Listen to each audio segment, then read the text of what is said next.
Selamat siang kawan-kawan semua. Ketemu lagi di diskusi online bersama Pergerakan Indonesia. Topik hari ini tanggal Kamis 25 Maret 2021 kita sedang membahas soal impor beras. Seperti kawan-kawan ketahui, pemerintah mengeluarkan atau merencanakan akan mengimpor beras 1 juta ton di semester awal tahun 2021 ini. Sementara kalau kita perhatikan data bahwa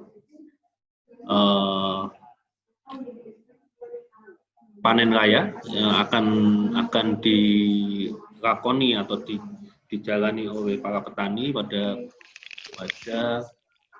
April Mei ini gitu ya. Dan kalau trennya kalau kita membaca dari ulasan Bang Faisal Basri, nampaknya ada kenaikan produksi di tingkat petani. Tentu ini rencana impor ini pasti membuat gundah gulana para petani. Nah, siang hari ini sudah hadir ini Mas Arief Nurul Imam, pengamat politik, sekaligus juga pengurus di Pergerakan Indonesia. Kita juga masih menanti dari teman-teman perwakilan dari petani, rencananya Bang Satrio.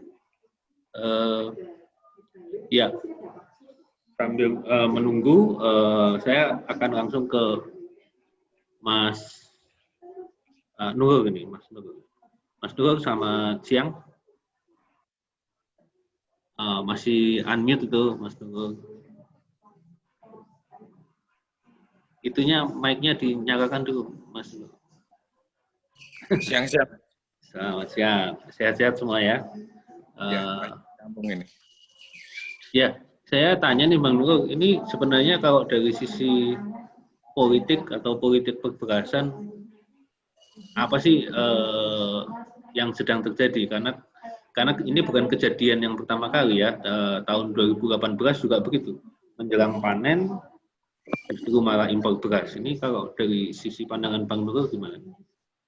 Ya, selamat siang kawan-kawan semua.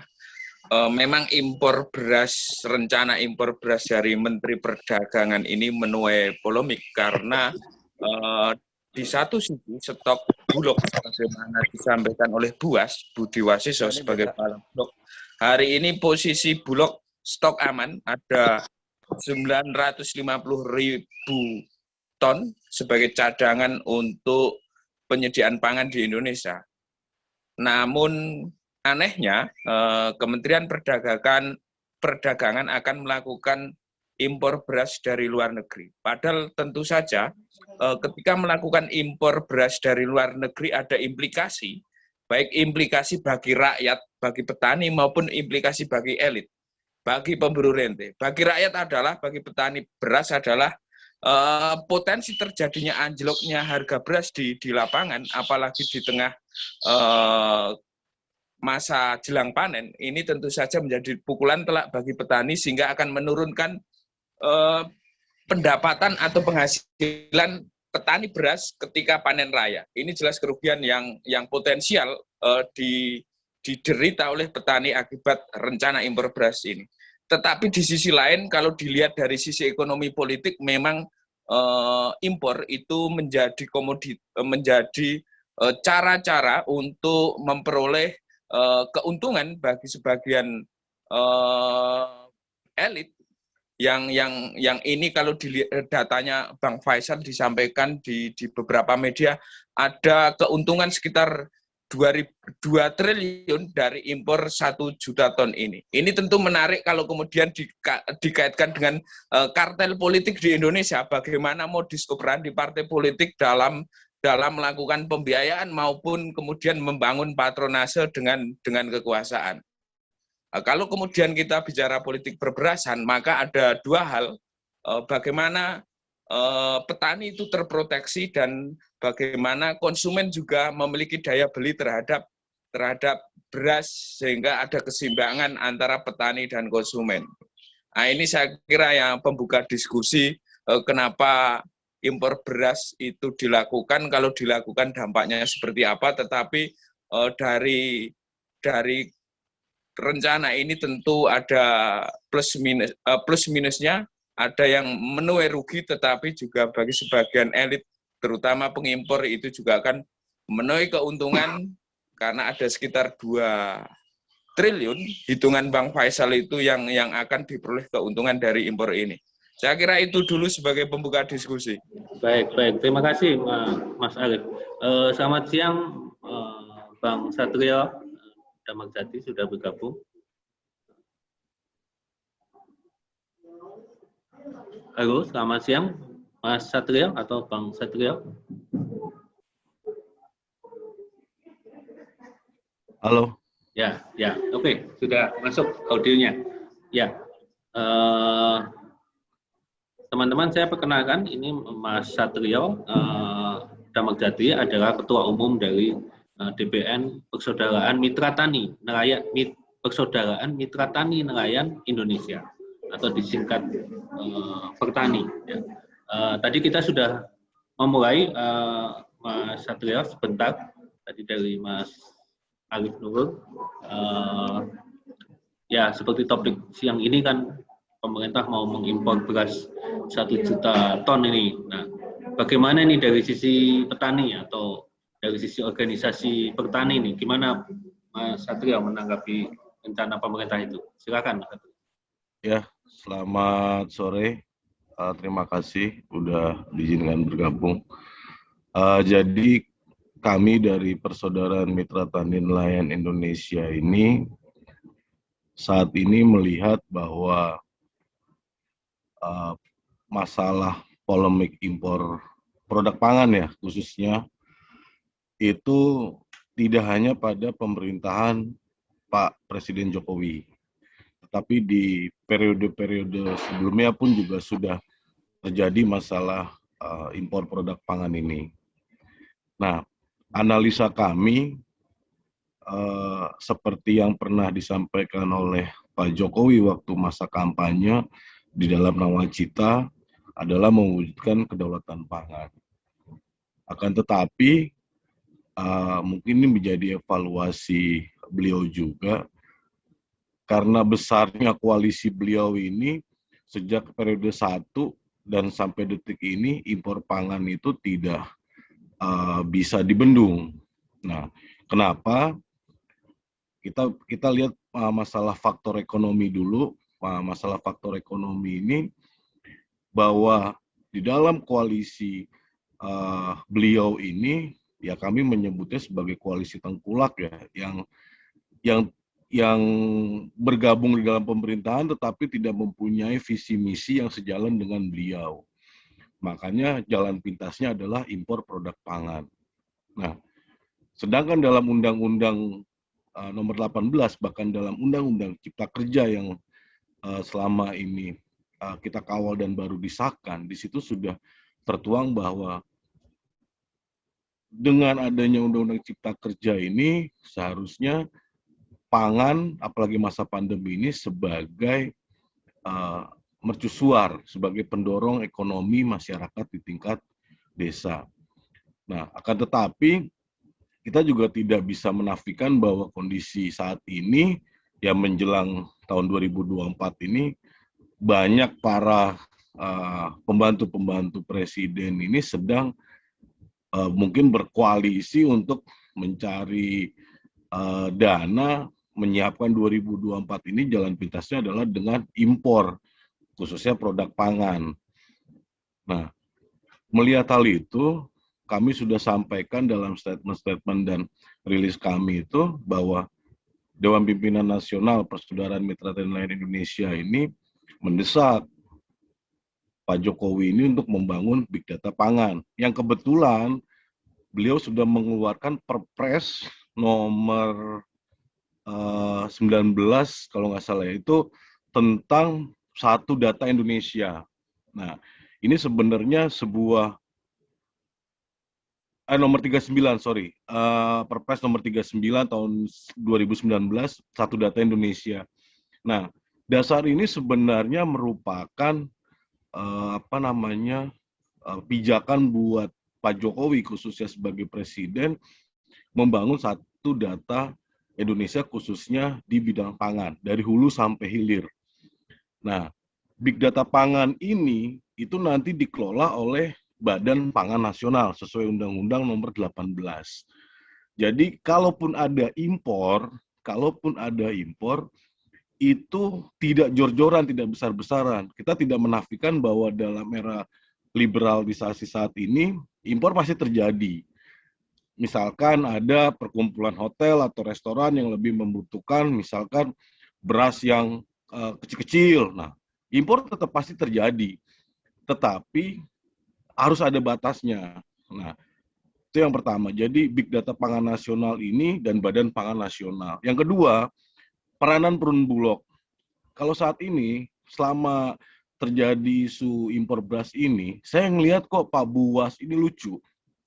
Lucu dalam arti kata, beliau paham nggak bahwa Bulog saat ini merupakan BUMN, perusahaan umum.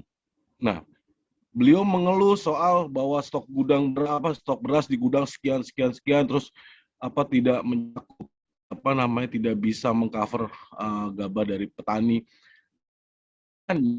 Apakah Pak Buas ini benar-benar paham tentang peranan Perumbulok yang di situ juga sudah dijabarkan dalam Perpres maupun undang-undang yang baru, bahkan ada di Undang-Undang Cipta Kerja, bahwa Bulog ini merupakan perusahaan umum. Tidak beda dengan PLN, tidak beda dengan Pertamina, yang memang tugasnya adalah untuk bisnis di sektor pangan, selain distribusi. Buktinya, peran Perumbulok dalam mendistribusikan beras miskin itu, sekarang kan sudah dikurangin.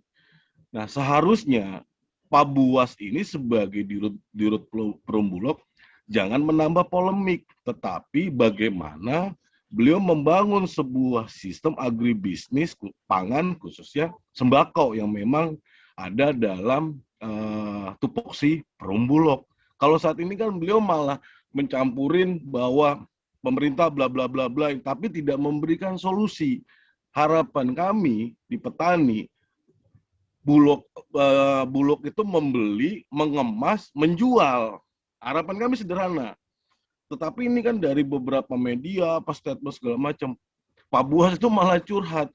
Bahkan melempar isu, misalkan, ini atas instruksi Menko, ini mas, kayak gitu. Tapi tidak memberikan solusi, kenapa itu beras di Perumbulok masih ada stok? Lu jualan nggak? Kan kasarnya gitu. Karena dia perusahaan umum, bukan badan lagi. Bukan lembaga atau badan yang menangani logistik, tapi udah perusahaan umum. Bisnis udah, BUMN. Nah, ini yang menjadi kendala kami yang kedua. Nah, dengan adanya Badan Pangan ini, semua unsur-unsur urusan-urusan pangan, baik dari hulu sampai hilir, itu dijadi-satukan di Badan Pangan Nasional. Nah, manajemennya dari mana? Dari Big Data Pangan.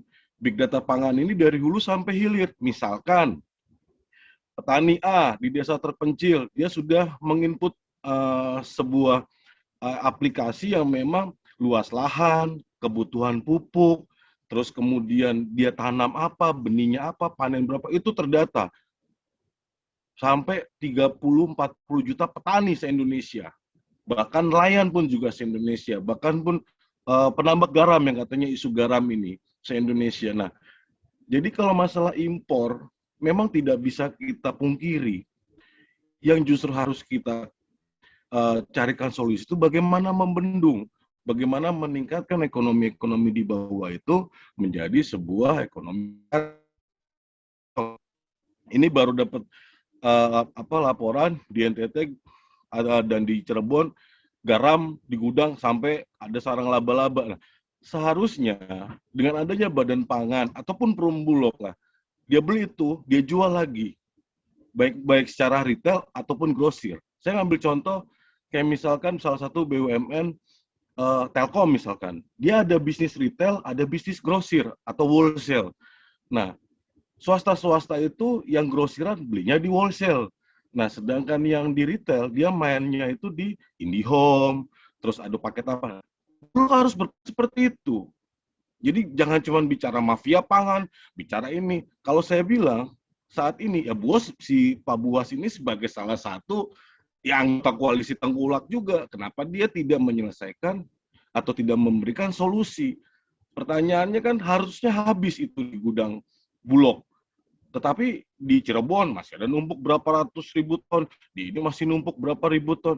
Lah dia ngerjainnya ngapain? BUMN itu kan jualan, gitu loh. Jadi solusi kami dan saran kami tetap mengenai impor produk pangan ini, kita harus bendung dengan apa? Satu, dengan big data pangan, yang pertama. Yang kedua, ini kita harus mendesak Pak Jokowi membentuk sebuah badan atau lembaga yang memang spesifikasi ngurusi pangan sesuai Undang-Undang Nomor 18 Undang-Undang Pangan, yaitu Badan Pangan Nasional. Mungkin itu aja dari kami. Ya. Terima kasih Mas Satrio. Jadi itu ya teman-teman. Jadi tekanannya Mas Satrio tadi ini karena koalisi besar, jadi ya banyak yang ikut di koalisi ini. Kemudian ketidakkonsistenan itu juga karena bawahan-bawahan presiden yang tidak menjalankan tugasnya. Tadi kritik ke Bulog yang mestinya sudah jadi BUMN ya, bukan lagi belum, mestinya ya lebih aktif. Nah, usulan dari teman-teman petani adalah membangun big data pangan supaya jelas sebenarnya kebutuhan pangan itu, ada satu data. Saya tahu juga ada perpresnya itu memang. Lalu yang kedua Badan Pangan ya, sesuai amanat undang-undang yang sampai sekarang belum terlaksana itu ya. Saya kembali ke Mas Arif Nurul nih sebagai pengamat. Ini sebenarnya kalau tadi yang diuraikan oleh Mas Satrio ini pembantu-pembantunya nih. Apakah memang 2024 ini ada rivalitas antar partai atau antar kubu atau bagaimana nih Mas Arif? Ya, kalau rivalitas antar partai sebetulnya alami ya, dari setiap waktu itu pasti ada rivalitas, entah rivalitas berebut jabatan di pemerintah atau mendapatkan konsesi atau kemudian bertarung di politik elektoral baik pilkada maupun pemilu. Tentu dalam melihat impor beras ini jika dilihat dari sisi ekonomi politik, maraknya kartel politik juga tidak lepas dari pembiayaan politik di Indonesia yang mahal dan sumbernya tidak jelas. Makanya saya mengusulkan sejak sudah lama sekali di berbagai media bahwa parpol itu harus jelas dan kalau bisa memang harus disubsidi dari APBN, meskipun kemudian dengan syarat-syarat tertentu partai menunjuk kaderisasi dan bisa melakukan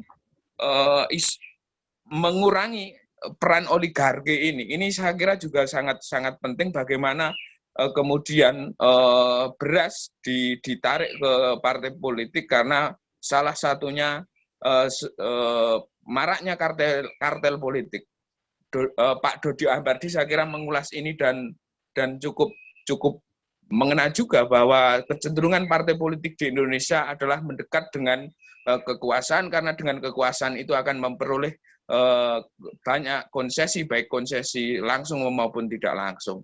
Nah, itu yang saya kira kita menduga, menganalisa bahwa di balik impor beras ini kan ada keuntungan sekitar 2T. Terus siapa aktornya? Ini saya kira pendekatan ekonomi politik Bang Faisal Basri saya kira lebih sangat kompeten untuk berbicara ini. Tapi kalau kemudian kita tarik dari sisi politiknya, memang lagi-lagi kartel politik yang menggurita dan harus dicegah, karena kalau ini kartel politik tidak selesai, pengelolaan partai politik tidak selesai, dampaknya akan banyak implikasinya. Termasuk kenapa impor pangan ini terus-menerus dari setiap rejim. Ini saya kira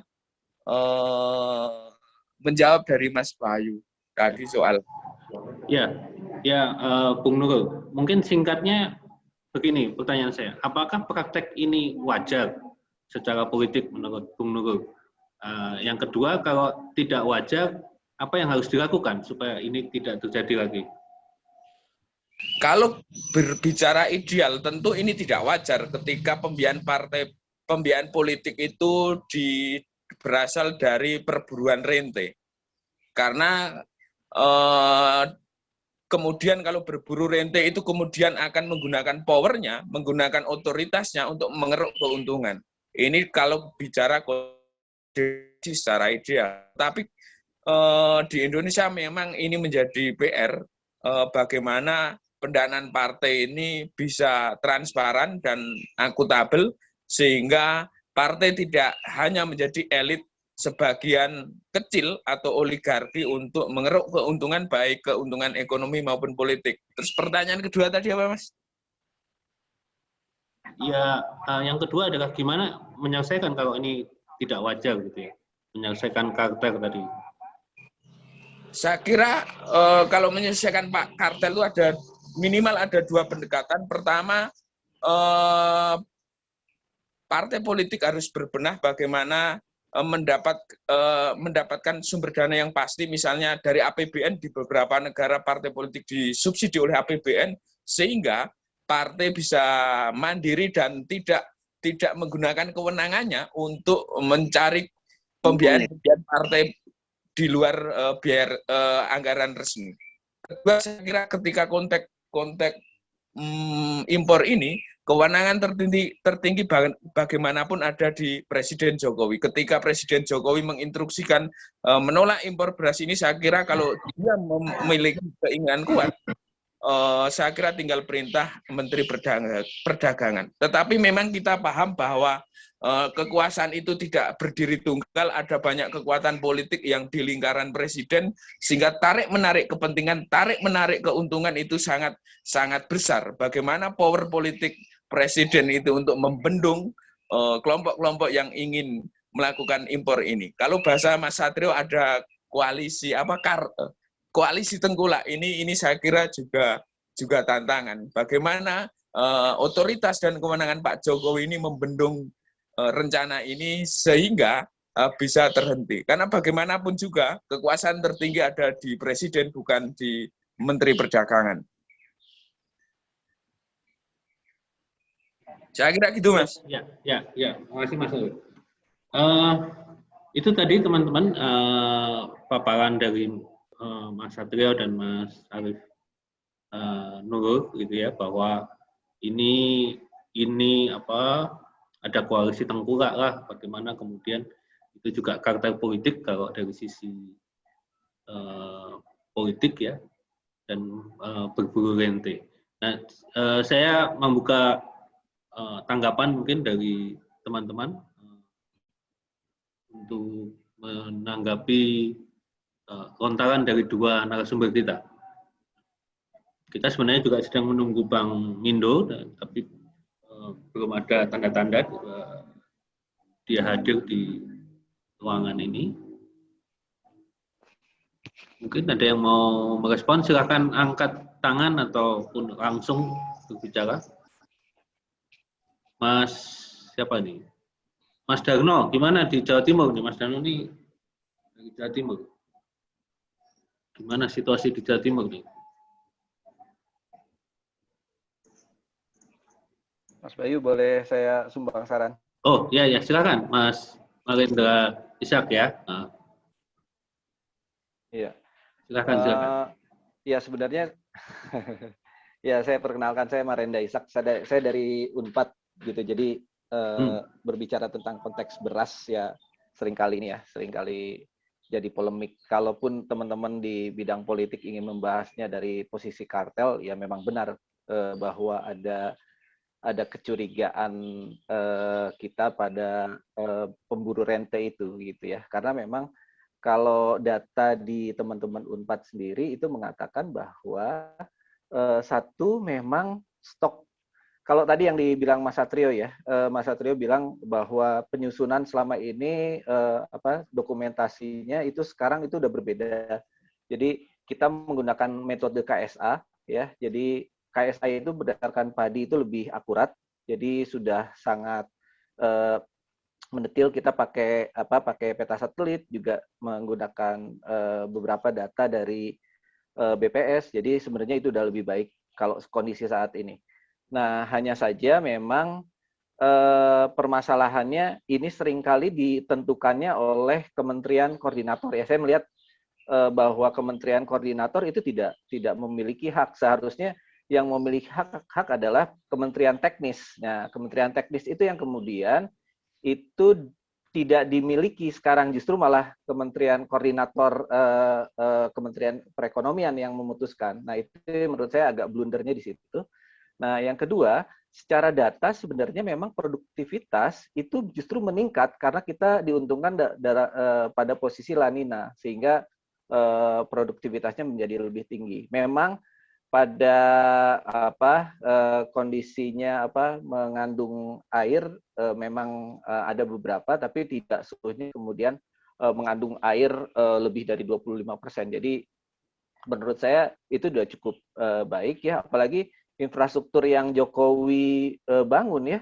Satu, bendungan, lumbung pangan. Terlepas permasalahan lumbung pangan itu sendiri ya. Jadi kan sebenarnya kita ingin mengatakan bahwa kita ingin berada pada menuju potensi swasembada pangan atau potensi kemandirian pangan. Nah, tapi kan kembali kita dicederai oleh posisi ini. Nah, anehnya lagi dari tahun 2010 itu kita melihat datanya selalu panen itu dilakukan pada saat selalu import itu dilakukan pada saat panen. Nah, sedangkan kita pada saat kita defisit itu justru importnya sedikit gitu loh. Nah, itu artinya apa? Artinya memang bahwa ada permasalahan sisi politik yang itu tidak tuntas gitu. Nah, karena saya melihat memang bagaimana seharusnya Kementerian Koordinator itu tidak memutuskan, tapi Kementerian Teknis yang seharusnya dijalankan gitu. Jadi itu sih yang saya tangkap. Jadi kalau saya merasakan bahwa ini hantaman yang luar biasa ya untuk petani, Pak, karena sebenarnya kalau secara dimensi pemberdayaan desa, kesejahteraan petani itu hancur lebur ya gitu kalau dari sisi ini. Tapi dari dimensi konsumsi, karena beras juga kan dikonsumsi untuk masyarakat kecil ya sebagai perlindungan. Nah, jadi seharusnya di situ peran Bulog bisa dioptimalkan. Saya melihat di situnya. Mungkin saya butuh tanggapan dari teman-teman. Makasih. Mas Marindra, saya justru mau tanya tadi. Yang pertama tadi Mas Marindra mengatakan memang naik ini produktivitasnya. Tapi apakah kualitasnya juga diperkirakan bagus? Kan seringkali kan kualitas dijadikan alasan juga untuk sebuah impor. Okay. Yang kedua tadi teknis saja saya tanya bahwa tadi ada sistem metode KSA, itu mungkin kalau bisa KSA ini apa singkat, walaupun mungkin kami juga awam, tapi kita ingin tahu bahwa itu metode itu lebih presisi daripada sebelumnya. Oke. Kalau secara kualitas memang kalau dengan pada saat ini ya, pada saat panen itu kita membutuhkan musim penghujan yang lebih sedikit gitu terkendali, sehingga kualitas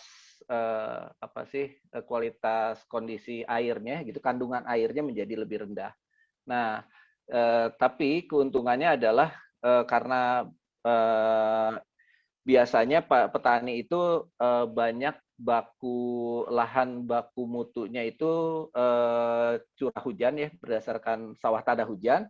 Nah, itu diuntungkan pada itu, sehingga mereka bisa berproduksi 3 kali setahun atau 4 kali setahun gitu ya. Jadi itu diuntungkannya di situ. Nah, memang menurun secara kualitas, tapi itu masih masuk dalam kriteria Bulog sebenarnya. Ya Pak. Sebentar, ada yang bocor sebentar. Silakan Mas. Jadi sebenarnya itu memang berkurang, tapi 95% itu masih kadar airnya masih memenuhi kriteria Bulog. Jadi menurut kami itu alasan yang terlalu mengada-ngada. Nah, lalu untuk sejak tahun 2018 kita sebenarnya sudah memperbaiki metode penghitungan terhadap padi itu berdasarkan KSA. KSA itu kerangka sampel area. Jadi kerangka sampel area itu digunakan, satu, datanya data BPS, ya, kedua datanya adalah data dari BIG, ya, jadi satelit, ya, informasi Big satelit. Badan ini geologi Geospasial. informasi dan geospasial, ya itu. Nah, itu dikombinasikan, nah, jadi dapatlah data KSA, karena kan kalau padi ini dia cenderung tetap, ya, tidak berubah-ubah seperti tanaman kedelai gitu, dia tidak berubah-ubah. Jadi padi kadang-kadang cuma tumpang tindih dengan tanaman-tanaman palawija gitu. Jadi padi tetap selalu gitu, ya. Nah, jadi metode KSA itu pendekatan yang sebenarnya sudah dibangun untuk padi, belum untuk tanaman-tanaman lainnya. Jadi untuk tanaman padi itu lebih akurat gitu, ya. Kalau untuk dikatakan bahwa satu kita punya potensi panen berapa gitu, itu udah cukup memenuhi gitu. Jadi kalau dikatakan kita butuh 1 juta ton, wah itu yang ngada-ngada banget gitulah. Jadi makanya itu ditolak, ya. Berapa tulisan saya di Kompas itu sebenarnya jelas mengatakan bahwa memang ada kecenderungan ke arah kartel gitu, yang itu sebenarnya ingin, ya, lebih ke sana daripada dibandingkan dari sisi konsumsi atau produktivitas gitu loh, kira-kira. Gitu, Mas Bayu. Ya, terima kasih. Ini tambahan informasi menarik, ya. Jadi kita bisa memahami tadi dari Mas Satrio dan Mas Marindra secara teknis itu sebenarnya tidak ada masalah dengan produktivitas padi kita atau beras kita, ya, di musim tanam ini gitu. Hanya kemudian ada kebijakan atau keputusan untuk mengimpor, dan memang tadi dipertanyakan oleh Mas Marindra, seharusnya ini keputusan Kementerian Teknis kayak Kementerian Perdagangan atau Kementerian Pertanian, tetapi ini kenapa harus Menko gitu, ya. Itu tadi kurang lebih highlight-nya, ya. Memang kita arahnya, artinya kita bisa menyimpulkan bahwa ini persoalan politis seperti juga yang diangkat oleh Mas Nurul tadi. Baik, ada yang mau menambahkan informasi atau merespon? Mas. Ya, siapa nih? Oh, Mas Dagno. Oke, silakan, Kak Dagno. Ya. Ya, terima kasih, Mas. Ya, saya menggarisbawahi apa yang disampaikan Mas Arief Nurul Iman tadi, ya, bahwa ini sebenarnya kebijakan bukan hanya kebijakan menteri, tapi kebijakan negara, ya, impor itu. Ya, saya cuma mau menambahkan saja bahwa kondisi ekonomi kita kan secara umum masih minus, ya. Ini bentuk kepedulian negara terhadap kondisi perekonomian. Kalau mau memulihkan kondisi ekonomi kan harusnya berpijak pada kondisi sekarang. Secara umum kalau di Jawa Timur kan masih minus 2,4 lah, 2,39 atau 2,4 itu. Nah, seperti kita tahu sebenarnya pertanian ini kan masih relatif, walaupun tidak minus lah. Kalau di Jawa Timur mungkin sekitar 0,1 lah, masih bertumbuh dibanding dengan sektor lain yang masih banyak minus. Ya, dibanding dengan pendidikan, dibanding dengan IT memang kalah, tapi kan tidak minus gitu. Nah, mestinya pemerintah itu hal yang masih positif ini kan bisa menjadi pengungkit untuk sektor-sektor lain supaya bisa bertumbuh gitu kan. Nah, justru ini menurut saya kontraproduktif. Di satu sisi sektor pertanian yang kita tahu masih positif dan penyumbang PDRB juga relatif, kalau di Jawa Timur mungkin masih 5 besar kan, masih nomor 2 atau nomor 4 saya lupa. Terus yang seperti kita tahu lagi bahwa sektor pertanian ini kan sangat serapan tenaga kerjanya itu di Jawa Timur gitu. Nah, kalau sektor ini semakin tekan ini mau pemulihan ekonomi mau gimana kan gitu kan, mestinya kalau logika ekonomi itu kan artinya ada ketika terjadi pertumbuhan ekonomi di satu sektor akan berimbas ke sektor lain kan begitu. Nah ini yang saya bingung juga dengan kebijakan impor beras. Ya harapannya apalagi ini seperti yang disampaikan tadi, ini masa panen kalau di Jawa Timur, ini di tempat saya di desa juga masa panen, ntar lagi panen ini. Harapannya apalagi di beberapa daerah juga banyak hama tikus kan itu kan. Kalau di petani itu sangat ya semakin tertekan lah. Kalau kita tahu kalau baru di kota iyalah karena kondisi pandemi ini di kota hancur lah secara ekonomi. Nah ini di desa kan masih lumayan bertumbuh, serapan tenaga kerjanya paling tinggi, tidak minus walaupun tidak tinggi ya. Mestinya ini harus didorong oleh pengambil kebijakan untuk bisa bertumbuh dan sehingga bisa berimbas multiplier efek terhadap sektor-sektor lain gitu loh. Saya juga bingung juga ini gimana mengambil kebijakan kok begini. Yang pertama situasinya waktu panen, menjelang panen. Yang kedua ini harusnya ini salah satu sektor yang masih positif kalau di Jawa Timur Mas ya. Ya kan? Yang ketiga ini penyumbang PDRB yang terbesar walaupun bukan nomor 1. Yang ketiga, ini menyerap tenaga kerja paling tinggi. Nomor 2 kalau nggak salah serapan tenaga kerja. Kalau PDRB mungkin nomor 3, nomor 4 kalau di Jawa Timur. Nah, ini usulan kita, maksudnya kita harus mendorong bahwa ini bisa menjadi pengungkit pertumbuhan ekonomi di sektor-sektor yang lainnya. Sektor wisata sudah hancur, perhotelan sudah hancur. Nah itu masukan saya Mas. Ya, mungkin ya. juga garis bawahi apa yang disampaikan Mas Arief tadi, mengambil kebijakan bukan dalam satu sektor, tapi ini negara. Itu Mas. Makasih Mas. Ya, ya. Mas Darno, sedikit saya mau tanya, kalau mungkin Mas Darno tahu, kalau di daerahnya Mas Darno sekarang harga gabah berapa itu pasarannya?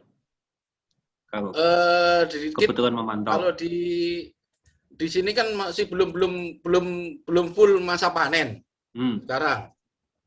Jadi belum terlalu ramai, tapi kan ini memang belum impor. Nah, khawatir saya kalau nanti sudah impor pas masa panen, Mas. Ya, ini kan masa mulai menguning itu. Betul. Ya, jadi suasana ini tidak hanya padi saja, waktunya kadang waktunya bawang merah juga gitu. Waduh, ini nasib petani apalagi hama tikus lagi rame kan, ini daerah di Nganjuk, Bojonegoro itu kan banyak hama tikus. Wah, kalau tikus mah di kota banyak, Mas.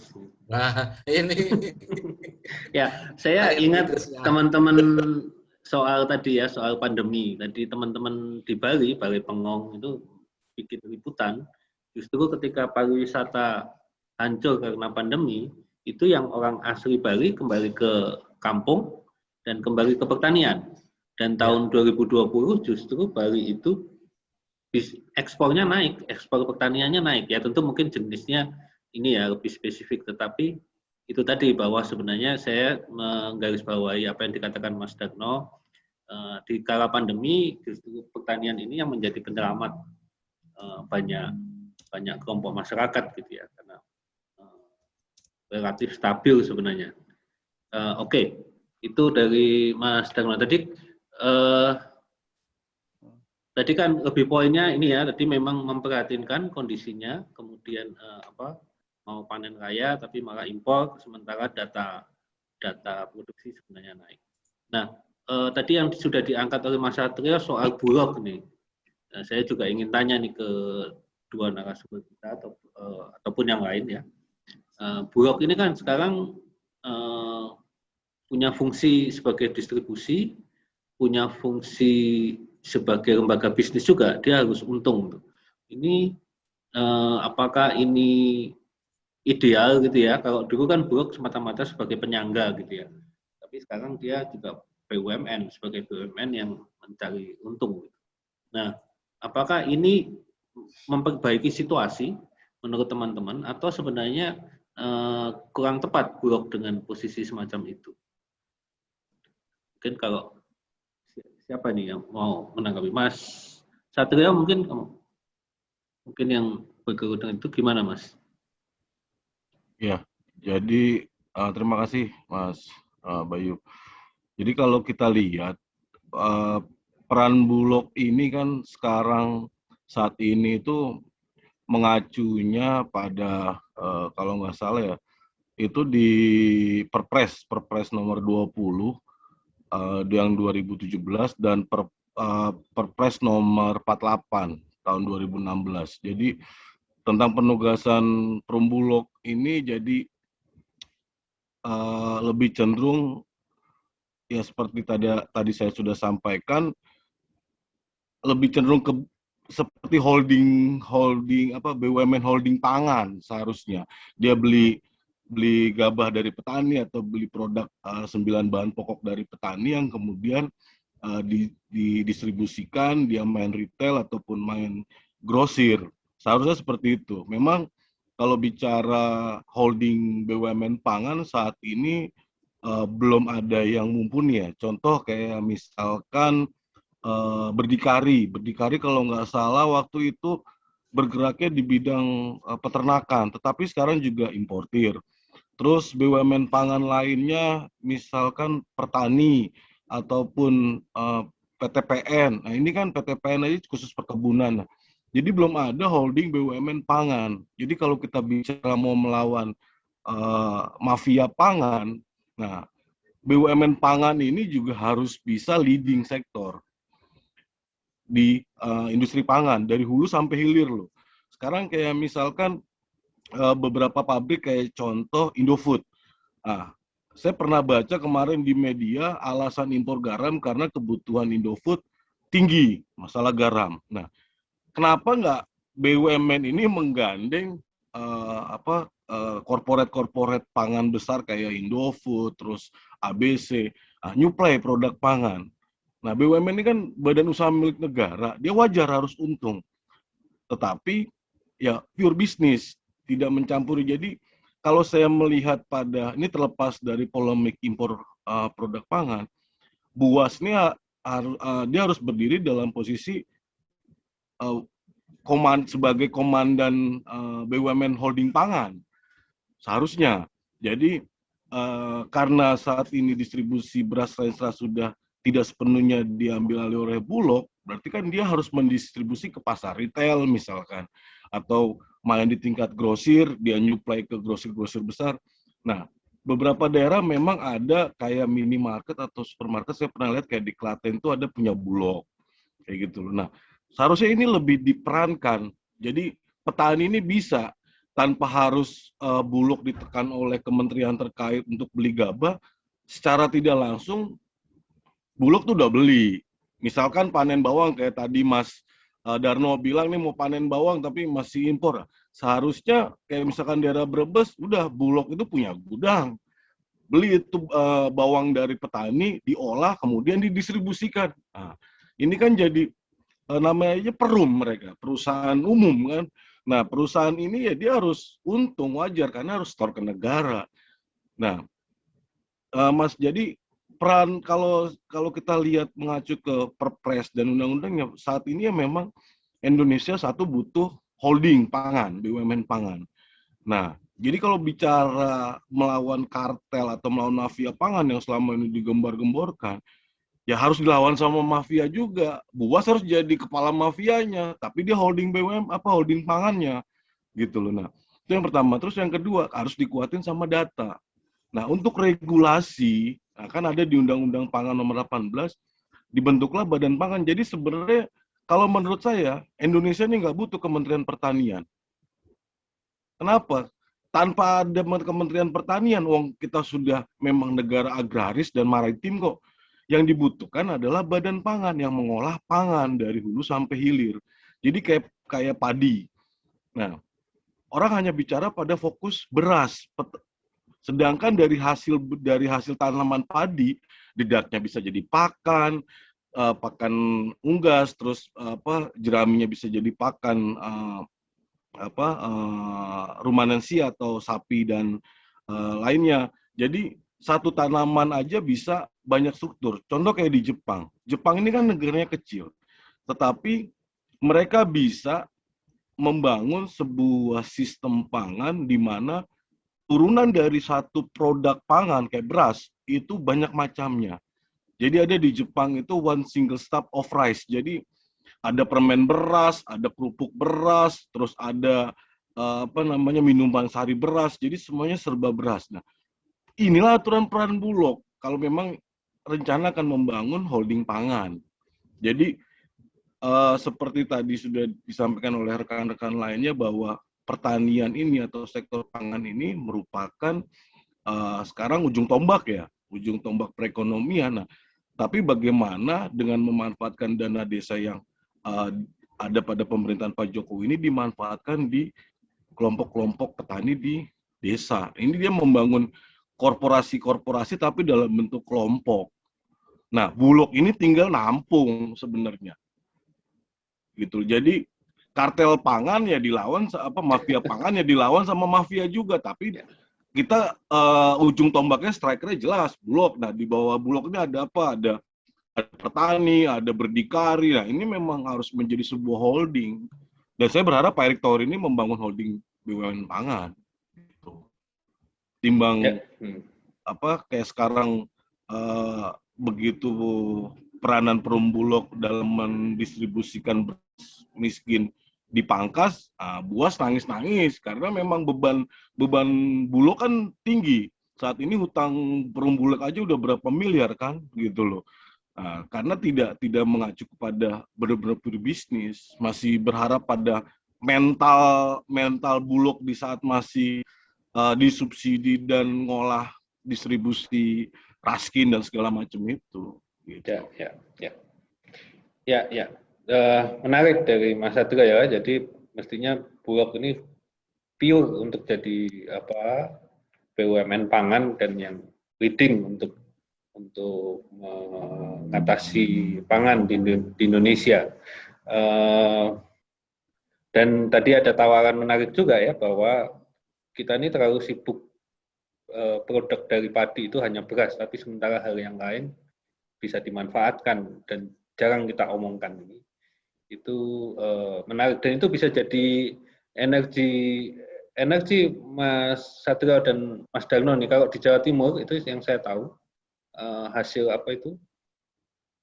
kalau setelah jadi beras itu hasil yang dibakar itu skamnya itu sekarang dicari oleh PT di Surabaya itu PT Mukti Bintang, dia ambil itu semua skam itu jadi energi. Mukti Bintang ini yang bikin bir itu, meskipun sebagian dari kita mungkin menganggap itu haram, tetapi skamnya dimanfaatkan untuk energi terbarukan dari PT Mukti Bintang itu di Sidoarjo nih tempatnya Mas Darno.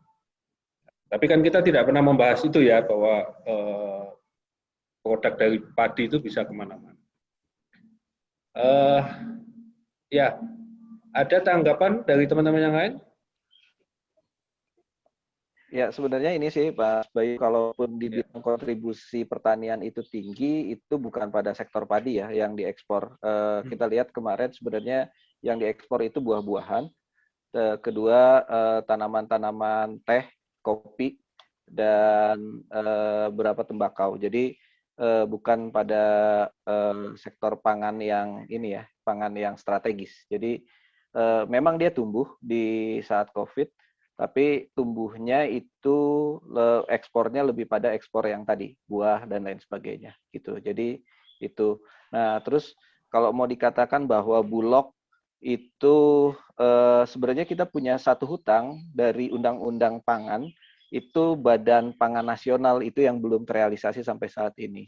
Nah, salah satunya Badan Pangan Nasional itu dia berguna untuk menyelaraskan beberapa kementerian dan data Bulog gitu. Jadi itu. Nah, yang sulit adalah kalau sebenarnya Bulog dia berperan, kenapa Bulog tidak berhasil dalam melakukan komersialisasi terhadap pangan? Karena dia punya tugas untuk menstabilkan harga pangan, itu yang sulit.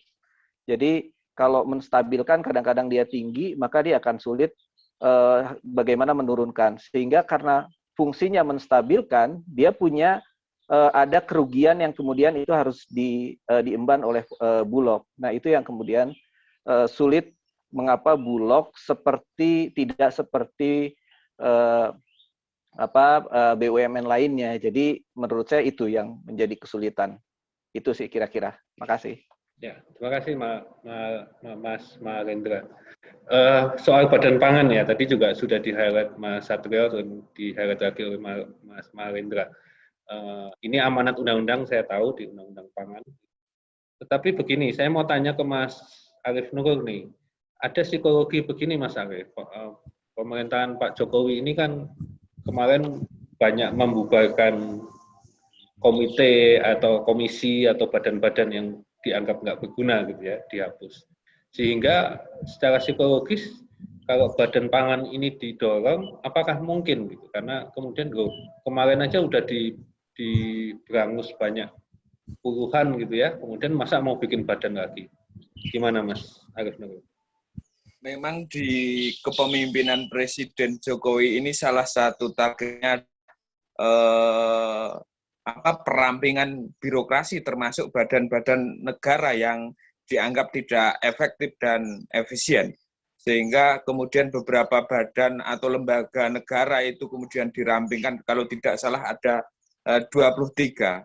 Kalau dilihat dari sisi politik tentu ini momentumnya kurang pas, tetapi kalau dilihat dari secara undang-undang, karena ini tugas amanat undang-undang, tentu saja sah-sah saja untuk didorong agar menjadi Badan Pangan Nasional.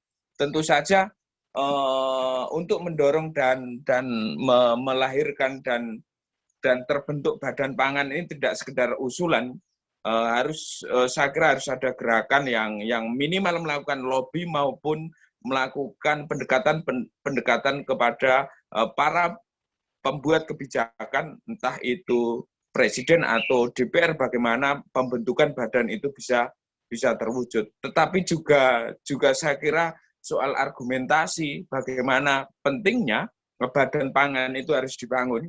Terus kedua, sejauh mana efektivitas badan pangan itu jika sudah terwujud. Saya kira kalau secara politik memang momentumnya tidak pas, tetapi memang kalau ini sebuah kebutuhan dan sebuah urgensi untuk masa depan pangan di Indonesia, saya kira tidak masalah untuk kemudian didorong. Terlepas berhasil atau tidak, itu sebuah proses politik, di mana proses politik itu pasti ada lobby, negosiasi, dan seterusnya. Ini saya kira soal bagaimana melihat situasi politik hari ini. Memang psikologi publik, terutama psikologi istana itu tidak sepakat ketika banyak lembaga-lembaga negara yang dianggap tidak efisien dan tidak efektif dan hanya menyedot keuangan APBN. Saya kira begitu, Mas Bayu.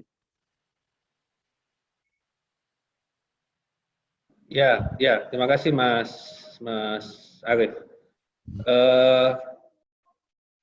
Saya membuka tanggapan dari teman-teman lain selain tadi yang pembicara.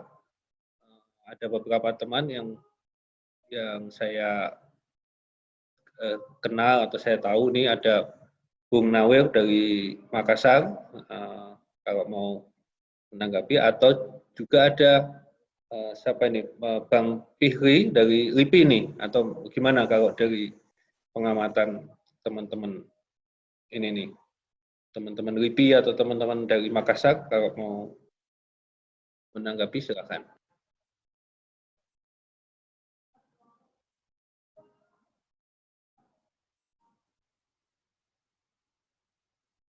Gimana Bang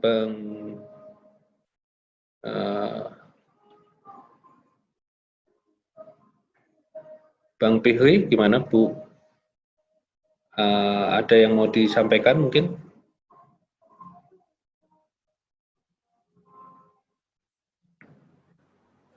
Saya mendengar dulu ya, soalnya saya telat tadi. Saya mendengar dulu ya.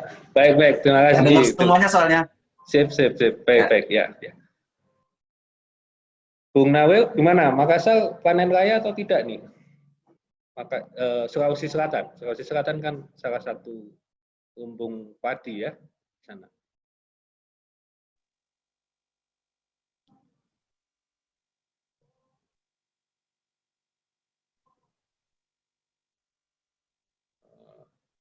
Silakan Bu. Mic-nya udah nyala sih, tapi suaranya belum keluar.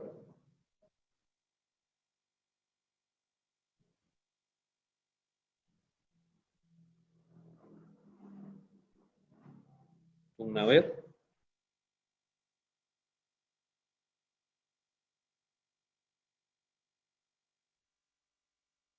Oke.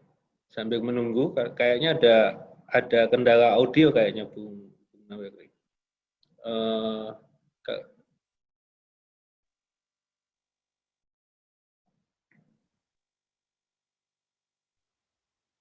Ya, sambil menunggu mungkin ada yang lain mau merespon.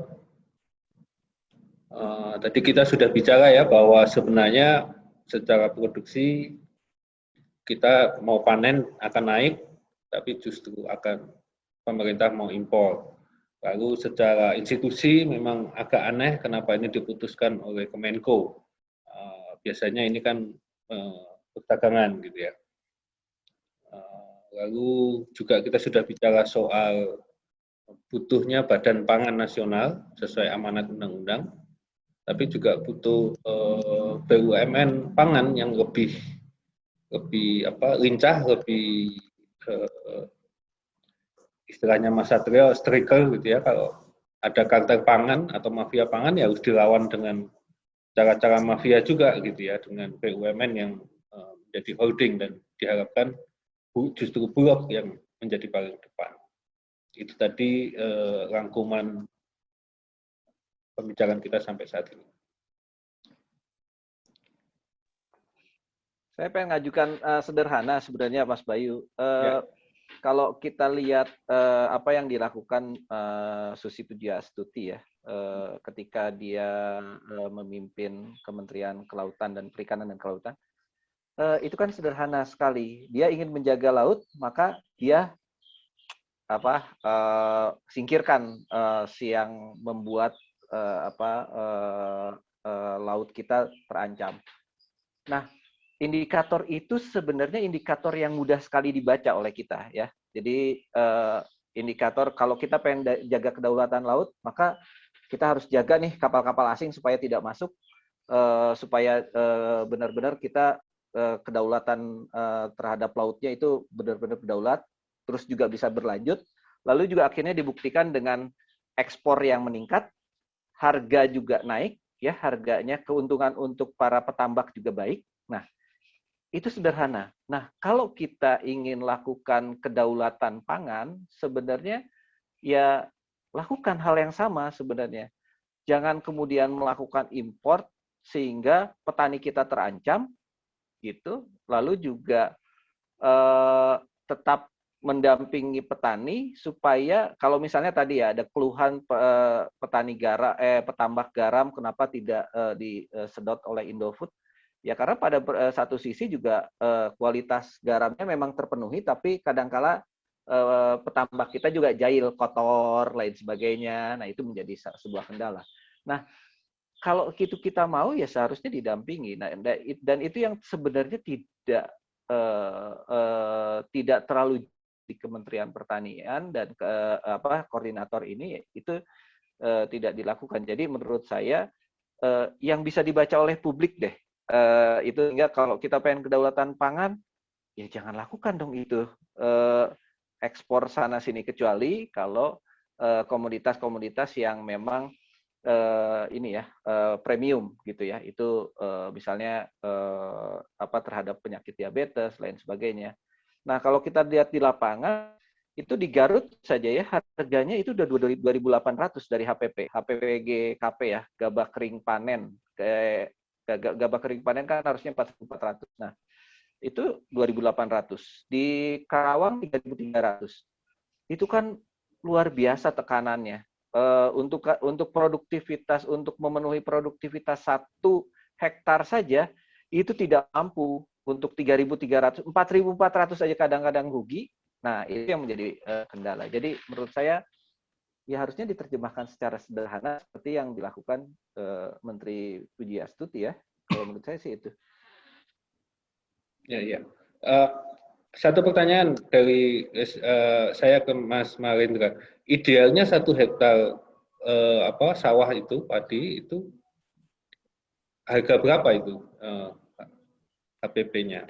Kemarin sebenarnya sempat dihitung di 4.800 ya. 4.800 itu udah membuat petani agak sedikit bergairah tentang ini. Pertanyaan kita kan seringkali satu, di pertanian itu kenapa lahannya selalu terkonversi? Karena memang petaninya tidak sejahtera gitu. Nah, konversinya kan luar biasa yang terjadi. Jadi karena tidak sejahtera ya siapa yang mau menggeluti. Begitu juga terhadap kedelai. Kedelai kan sama juga. Ya gimana dia petani mau berdaulat terhadap kedelai, sedangkan HPP-nya sangat rendah gitu. Saya lupa berapa ya. Tapi itu tidak memenuhi angka produktivitas. Jadi untuk angka produksi 1 hektar saja ya tidak mencukupi, ya gimana mendapatkan keuntungan, kira-kira itulah ya pertanyaan kita. 4.800 minimal lah ya, mungkin. Memang yang sejahtera sekarang petani beton sih, kalau sawah enggak. Oke, Bang Nawel kayaknya, Bang Nawel udah. Ya. Oke, silakan. Ya, saya ada sedikit mungkin mau dibilang sekedar komentar atau curhat, atau mungkin ada sedikit ada pertanyaan juga sih. Meskipun saya agak terlambat memang masuk, mohon maaf narasumber, saya ikut bagian-bagian terakhir mendengarkan diskusi ini, penjelasan dari narasumber dan teman-teman. Komentar saya yang pertama itu melihat pengalaman Sulawesi Selatan. Sulawesi Selatan ini kan sejak dulu dikenal sebagai lumbung pangan khususnya di wilayah tengah dan timur ya. Dan konon kabarnya itu ada satu cerita sejarah ketika kenapa Belanda menyerang Bandar Makassar, karena dia diam-diam barter beras dengan cengkeh dengan kerajaan Ternate. Kira begitu. Lalu kemudian Bandar Makassar menjadi salah satu bandar untuk rempah-rempah di wilayah timur, karena ada yang di belakang ya. Perdagangan di bawah tangan lah begitu ceritanya antara kerajaan Goa dengan Ternate Tidore dalam hal rempah-rempah ditukar dengan beras. Yang saya mau bilang bahwa beras Sulawesi Selatan itu sudah menjadi barang ekspor antar pulau, Kalimantan, apalagi Maluku dan sampai di Papua sana, di samping dari Jawa. Tapi yang terdekat itu memang Sulawesi Selatan itu terkenal dengan pedagang-pedagang pasar, pedagang-pedagang beras yang menyeberang ke wilayah sekitarnya Sulawesi, Kalimantan, dan sampai di utara, sampai di wilayah timur sana. Yang kedua, komentar saya yang kedua adalah saya barusan membaca juga rilisnya Bappenas bahwa mungkin dalam tempo 30 sampai 40 tahun ke depan, 50 tahun ke depan, kebanggaan kita sebagai lumbung beras ya, atau beras dalam pengertian petani misalkan, itu akan berakhir menurut Bappenas nih. Saya baca di koran Kompas kemarin itu, tahun 2063 katanya kita akan kehilangan pekerjaan petani. Dalam artian ini memang berkaitan dengan pertumbuhan kota, urbanisasi, di mana konversi lahan pertanian, khususnya lahan pertanian sawah, itu nggak bisa lagi dihindari dengan tren perkembangan kota akhir-akhir ini dan juga mungkin 4 tahun, 50 tahun ke depan. Tentu ini satu rilis yang menurut saya masuk akal. Kalau kita membayangkan apakah memang kita akan masih memiliki petani, apakah memang kita masih memiliki sawah atau beras atau padi dalam hal ini, itu juga sangat bergantung profesi petani, pekerjaan petani itu apakah memang masih visible dalam jangka panjang dalam situasi sekarang ini di bawah tekanan perubahan infrastruktur, modernisasi, gaya hidup urban yang semakin masif. Saya kira itu satu soal yang harus menjadi keperhatian kita semua. Bagaimana negara, pemerintah, kalau mau mendirikan badan pangan dalam pengertian ketahanan pangan plus dalam pengertian padi atau beras, ya intervensi negara harus kencang di sini, karena kalau enggak ya konversi lahan yang terus-menerus, urbanisasi yang terus-menerus, itu akan menggerus lahan, pada akhirnya akan mengorbankan petani. Yang ketiga, komentar saya itu, sekali juga ada pertanyaan juga buat kita semua, khususnya pada narasumber, apakah selama ini pemerintah itu sejauh mana, maksud saya, dia bisa mengintegrasikan strategi kebudayaan dalam ketahanan pangan atau kedaulatan pangan ini. Yang dimaksud dengan strategi kebudayaan ini, salah satunya yang sudah disebutkan tadi, bahwa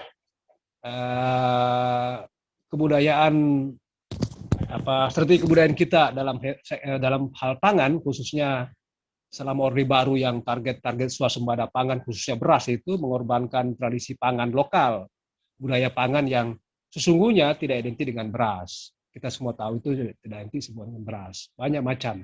Nah, itu soal kebudayaan, soal strategi kebudayaan. Nah, pertanyaannya, sejauh mana strategi kebudayaan kita terintegrasi dengan visi tentang ketahanan ataupun kedaulatan pangan ini. Saya kira itu komentar, mungkin juga curhat saya. Terima kasih, Bang Gayu. Ya, terima kasih Bang Nawir dari Sulawesi Selatan. Ini pertanyaannya Bu Nawir saya lempar ke Mas Nurul nih. Ya, punya nggak kita? Atau sejauh mana? Ini masih positif nih pertanyaannya. Sejauh mana strategi kebudayaan? Kalau saya sih tanyanya punya nggak sih gitu strategi kebudayaan? Iya. Memang kalau strategi kebudayaan yang saya lihat begini ya, Orde Baru itu membangun image atau citra bahwa orang makmur, orang kaya itu harus makan beras, sehingga orang berlomba-lomba untuk mengkonsumsi beras sebagai upaya menaikkan status sosial.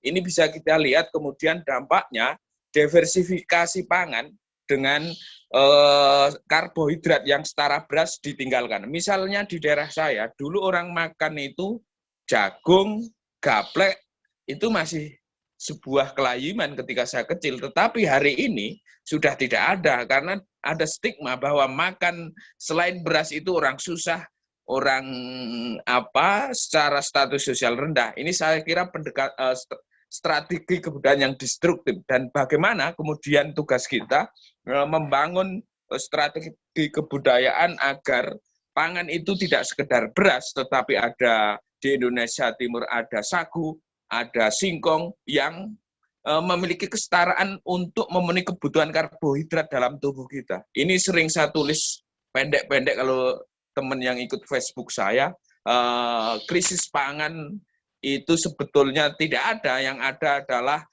diversifikasi pangan. Kalau kita kemudian ada Profesor UGM almarhum Profesor Soehardi, mantan Ketua Umum Gerindra, kebetulan saya pernah lumayan dekat, itu dia menyampaikan bahwa krisis pangan tidak terjadi, yang terjadi adalah diversifikasi pangan. Kalau kemudian diversifikasi pangan ini bisa dilakukan, tentu ketergantungan terhadap beras juga tidak akan tinggi, sehingga ketika stok terbatas, orang masih bisa makan sagu, orang bisa makan singkong, orang masih bisa makan jagung dan lainnya dan sebagainya. Ini saya kira soal dampak pembangunan pertanian Orde Baru yang strategi kebudayaan langsung atau tidak mengatakan bahwa beras adalah makanan kelas sosial yang dianggap makmur. Terus soal Mas Nawir tadi, petani ya, saya kebetulan lahir di kampung, besar di kampung. Petani hari ini memang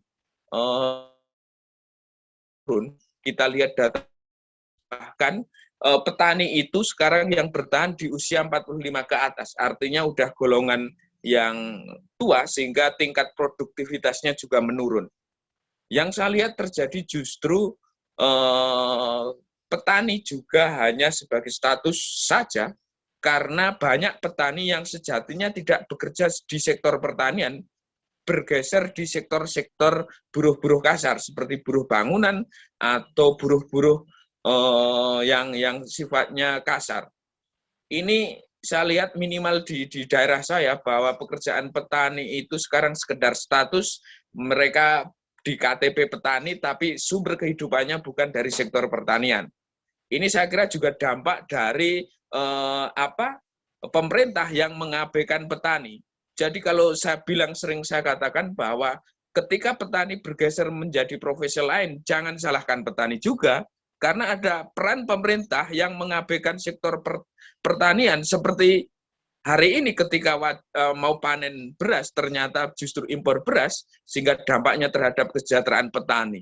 Itu saya kira langsung atau tidak berdampak kenapa orang tidak mau menjadi petani. Ada minimal 2 hal, bahwa petani itu bukan pekerjaan pilihan, tetapi pekerjaan kementokan. Tidak ada orang kampung yang cita-citanya anaknya jadi petani. Ini kan masalah sosial, karena secara ekonomi tidak menjanjikan dan dianggap tidak prestis. Yang dianggap prestis adalah para priayi, para birokrat, para abdi negara yang sejatinya kita support dengan pembayaran pajak dari para petani. Ini saya kira juga strategi kebudayaan, bagaimana merubah pola pikir masyarakat agar petani juga secara sosial bukan dianggap harus setara dengan profesi lain. Di samping memang peran pemerintah juga harus memprioritaskan sektor pertanian, tidak hanya janji atau ketika butuh aja bilang keberpihakan pada petani karena kepentingan elektoral saja. Saya kira ini saja yang bisa saya sampaikan untuk menambah diskusi kali ini. Ini mungkin ada yang lainnya, tetapi kalau soal petani tadi saya cerita itu basisnya realitas yang kemudian saya lihat kok terjadi pergeseran sosial. Petani hanya status pekerjaannya di KTP, tapi faktanya dia hidup dari kuli bangunan atau jadi tukang ojek, jadi sopir dan lainnya dan sebagainya. Terima kasih. Ya, terima kasih Mas Nurul. Ini sekedar informasi, Mas Nurul ini aslinya dari Westprog. Westprog itu Kulon Progo di IE sana. Jadi ini analisis sekaligus juga empirik ini ya. Yang disampaikan tadi, tidak ada petani yang menginginkan anaknya jadi petani. Menarik. Saya lihat Mas Fihri mau merespon kayaknya. Ya, sedikit deh. Ya, silakan. Bentar ya.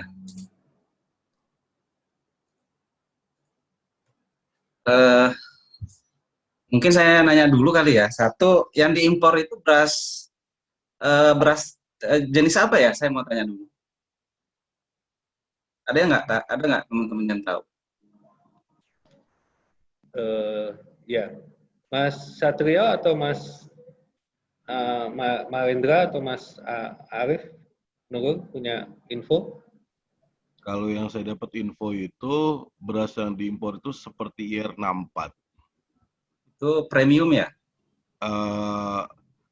Mungkin kalau di kita itu istilahnya IR64, mentik wangi. Kalau istilah premium atau tidak itu sebenarnya tergantung hasil slepan ya, hasil slab itu apa ya, hasil gilingannya. Jadi beras itu kan sebenarnya sama.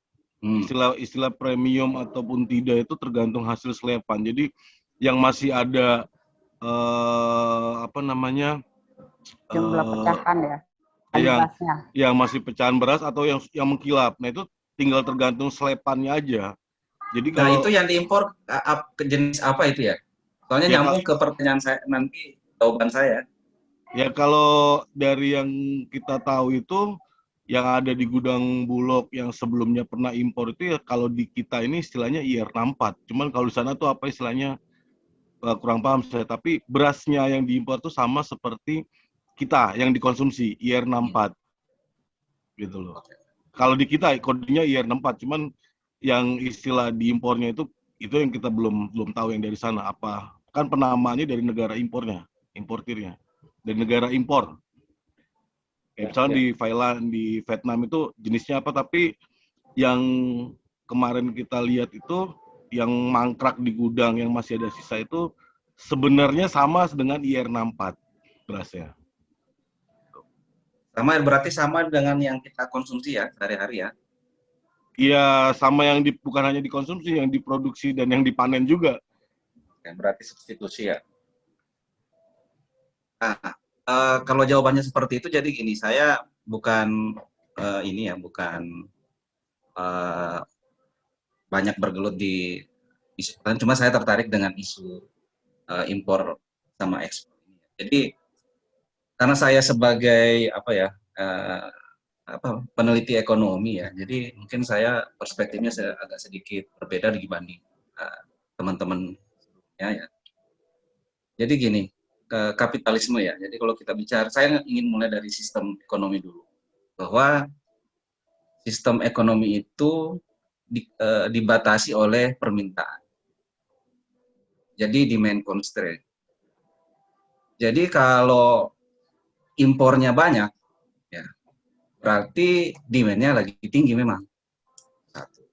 Terus pertanyaan yang penting dikedepankan juga adalah siapa sih konsumen? Kenapa sih siapa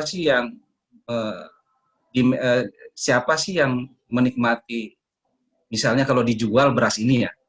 Jadi kalau logika saya seperti itu. Nah, karena kapitalisme itu demand constraint, maka tadi nyambung semua. Kalau saya sebagai orang yang melihatnya secara makro, bahwa satu demand itu selalu berkaitan dengan sektor yang lainnya, termasuk sektor pertanian. Misalnya ya, contoh, pilihan kita mengedepankan tourism atau pariwisata dalam bentuk hotel dan restoran, itu memang meningkatkan pertumbuhan ekonomi, tapi dia ada implikasi-implikasi lainnya, misalnya impor beras, kemudian impor energi, dan seterusnya. Jadi ini satu-satu kesatuan. Saya melihatnya seperti itu, bahwa memang ada demand yang tinggi di beras impor ini. Nah, kemudian pertanyaan selanjutnya, apakah kita dirugikan atau tidak? Ya jelas, karena akan menyebabkan kapasitas produksi itu menjadi berkurang. Nah, kalau kapasitas produksi berkurang, maka kalau saya melihatnya ke depan akan terjadi inflasi seperti itu. Walaupun dalam jangka pendek harga akan stabil, tapi dalam jangka panjang, nah ini mungkin bagi teman-teman yang di luar ekonomi ya. Jadi seperti media ya, saya juga menyayangkan media banyak berkomentar begini. Oh, kita impor itu supaya harga bisa ditahan. Harus diingat bahwa masalah kapasitas produksi inflasi itu bukan persoalan kuantiti saja. Dia dibatasi juga oleh sumber daya alam, atau kapasitas produksi. Jadi kalau kapasitas produksi dalam negeri istilahnya dibatasi, misalnya ketika impornya banyak, orang jadi malas berproduksi, itu juga akan menyebabkan inflasi ke depannya. Dan ini dan kita sudah banyak pengalaman inflasi untuk komoditas-komoditas yang lainnya ya, misalnya kedelai dan sebagainya. Yang kedua yang ingin saya sampaikan juga, bahwa apapun yang terjadi impor atau ekspor, sebenarnya yang paling penting itu adalah buffer stoknya. Ini kalau dalam kacamata saya ya, sepanjang ada, karena kapitalisme itu gini, kendalanya adalah permintaan atau berapa banyak yang terjual. Ya, itu kan logika saya sederhana saja. Jadi kalau sepanjang ada yang beli, maka orang akan berproduksi, begitupun juga petani. Jadi makanya dalam konsep ini buffer stock institution itu sangat penting. Nah, apakah Bulog bisa bisa bertindak sebagai buffer stock institution? Nah, ini yang perlu kita assess. Apakah dia sudah berperilaku sebagai buffer stock institution atau lain, atau sebagai penjual, atau kalau bahasa teman-teman oligarki, bagian dari oligarki. Nah, ini yang perlu kita assess. Kemudian yang terakhir saya ingin sampaikan bahwa BUMN itu, tapi ini perlu diskusi panjang sih sebenarnya, karena ini ada perlu pemahaman bagaimana sistem keuangan, ya, sistem moneter itu bekerja, tapi ini waktunya tidak cukup ya, dan bahwa BUMN itu adalah bagian dari negara. Jadi ketika dia dia tidak bisa dipisahkan dengan sistem, dia tidak bisa diklasifikasikan sebagai swasta. Jadi termasuk Bulog, BPJS dan sebagainya itu harus dikategorikan sebagai lembaga negara, walaupun entitasnya adalah swasta, karena dia menggunakan uang negara. Nah, ketika dia tidak menjalankan tugasnya, misalnya sebagai public service, apa sih namanya, PSO ya, public service obligation-nya tidak jalan, ya artinya ada resource dari resource BUMN yang tidak dibelanjakan, dan ini perlu diakses teman-teman. Dan ini kalau saya melihatnya, misalnya ketika terjadi BPJS surplus, kalau saya ketika BPJS surplus itu menyedihkan, karena artinya dia tidak menjalankan tugasnya PSO. Begitupun juga Bulog, ketika seperti ini berarti PSO-nya nggak jalan. Itu outcome-nya, bukan output ya, ini outcome-nya. Jadi outcome policy, jadi impor ini adalah outcome policy dari buffer stock yang nggak jalan. Seperti itu. Mungkin itu aja ya. Nanti kita bisa, karena tadi beberapa diskusi saya tidak ikut ya. Mungkin itu dulu. Ya, oke. Terima kasih Bang Fihri ya, menambah perspektif kita ya, bahwa dan kita akui banyak dalam sejarah Indonesia memang ada beberapa atau sering inflasi itu karena persoalan pangan. Untuk tambahan informasi saja, ini saya barusan search di internet. Ini Menteri Perdagangan yang bilang, itu mengatakan bahwa 1 juta itu angkanya memang 500.000 untuk buffer stoknya atau pemerintah, dalam hal ini Bulog, dan berasnya itu medium, gitu ya. Dia menyebut begitu. Lalu yang kedua, yang setengahnya lagi 500.000 itu yang premium. Dengan dasar katanya preferensi atau pilihan masyarakat itu sekarang sudah naik, tidak mau lagi yang sebagian ya medium, tetapi juga premium. Tapi ini kan satu pernyataan yang perlu di challenge, yang perlu dicek, benar nggak nanti pesennya yang premium kan gitu, atau bagaimana. Tapi makin kita detail, tadi sebenarnya Bang Pili mengajak kita untuk lebih detail gitu, dan kita akan kelihatan nih devilnya kan gitu kan, detail is evil gitu ya.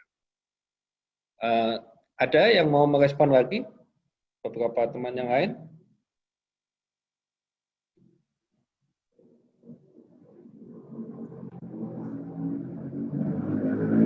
Ya, mungkin saya menambahkan ya yang tadi dikatakan sama Mas Firi itu, kita lihat secara makro. Tadi di awal sudah saya katakan bahwa Dewan Pimpinan Nasional Petani ini sudah melihat secara makro.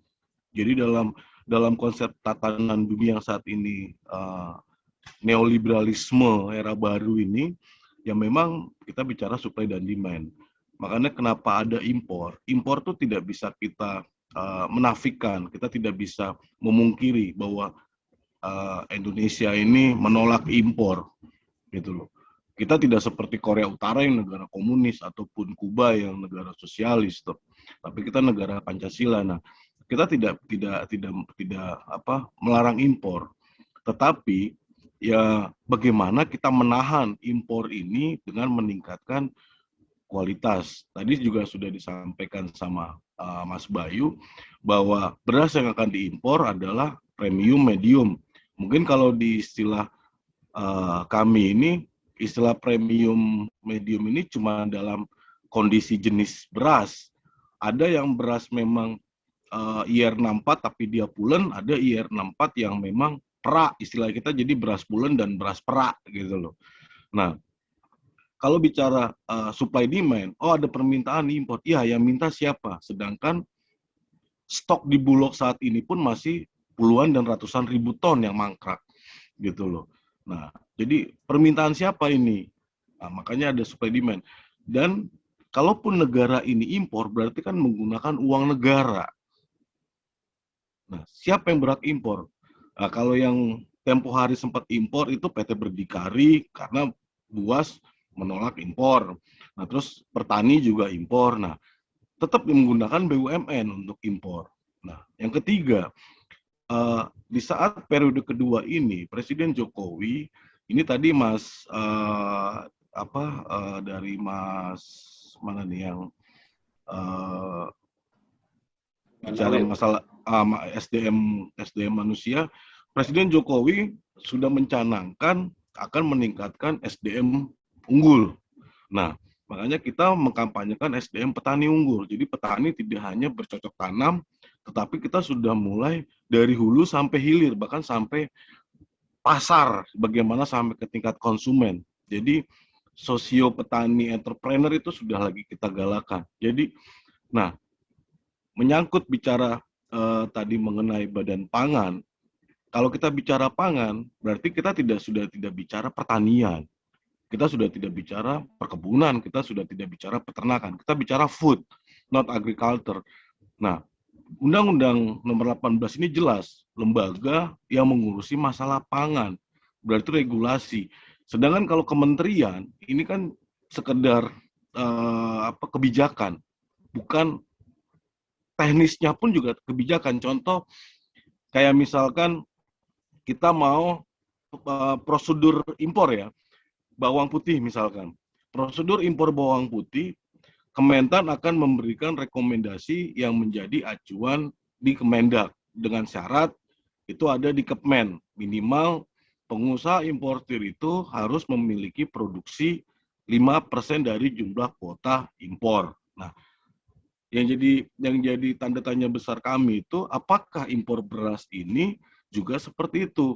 Mentan sendiri kemarin sempat diam, Pak Syahrul Limpo itu. Sedangkan Sekjen Kementan menyatakan bahwa kita akan menghadapi masa panen. Yang pertama, yang kedua, stok gabah sekarang saat ini juga masih mencukupi. Lantas, dari Mas Firi tadi, saya bertanya, supply demand, siapa yang minta ini ada permintaan? Oke, hotel, iya. Tapi kan jumlahnya nggak mungkin 1 juta ton, gitu loh. Apalagi kondisi dalam pandemi ini, hotel, restoran sepi, orang lebih banyak masak, lebih banyak belanja di warung-warung UMKM melalui GoFood ataupun GrabFood. Nah, Pizza Hut aja sekarang mulai collab, kayak gitu loh. Nah, KFC itu mereka itu berasnya kan kalau kita makan di KFC itu beras organik di KFC. Mereka tuh belinya dari Sragen loh. Jadi KFC ini kerjasama dengan BUMD Sragen nyuplai beras ke KFC, itu beras organik KFC. Nah, Hoka-Hoka Bento pun, kan kita suka makan nih di Hoka-Hoka Bento, berasnya pulen. Itu siapa bilang beras dari Jepang? Itu beras kita sebenarnya. Gitu loh. Hoka-Hoka Bento itu beras Hoka-Hoka Bento, KFC, itu masih pakai beras kita. Saya berani garansi karena apa? Setiap kita ke KFC, kita nanya, ini beras organik, memang langsung dari Jawa Tengah. Gitu loh. Nah, seharusnya peran BUMN ini itu mendorong seperti itu. Jadi main di skala retail maupun grosir, karena kan pakai uang negara. Jadi, nah terus yang terakhir masalah SDM di bidang pangan. Nah, SDM di bidang pangan ini dengan adanya badan pangan di mana setiap eksistensi dan egosentris dari masing-masing kementerian yang mengurusi masalah pangan ini dijadikan satu. Di Kemendak ada, di Kementerian Perindustrian tuh ada masalah industri pangan, terus di Kementan sendiri, terus belum di Kementerian LHK, belum di Kemendes. Nah, ini dijadikan satu di badan pangan karena sudah bicara benar-benar teknis. Bagaimana satu meningkatkan kualitas produksi, yang kedua bagaimana meningkatkan kualitas SDM ya di badan pangan ini. Nah, juga dilandasi sama sistem informasi pangan yang ada di Undang-Undang Nomor 18 ini. Jadi Big Data Pangan Nasional ini merupakan lingkaran dari Badan Pangan Nasional ini. Kita bicara mau impor, oke impor beras. Nah, yang butuh impor beras kita lihat datanya. Oh, petani semua nanam nih. Baik data kedelai, data padi, data jagung, pajale lah. Terus belum tanaman pangan lainnya kayak singkong, ubi itu terdata. Kalau sekarang kan Badan Pusat Statistik cuma secara statistik aja, tapi tidak bagaimana olahan singkong ada nggak datanya, yang jadi tiwul berapa, yang jadi tepung berapa, itu kita nggak ada. Begitupun beras, padi, oke tanam padi, stok beras kita sekian, tapi ada nggak tepung beras kita? Kayak Rosbank itu tepung beras loh, mereka ngambil berasnya dari mana? Nah, orang nggak ada yang tahu kan. Nah, terus kayak misalkan ada lagi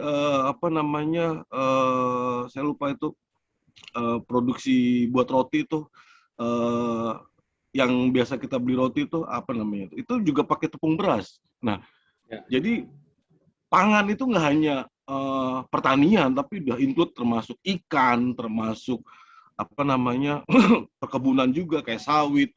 Itu kan masuk ke pangan, ke minyak goreng kayak gitu loh. Mungkin itu aja. Ya, Mas Bayu. Terima kasih, Mas Satrio. Ya, teman-teman, saya kira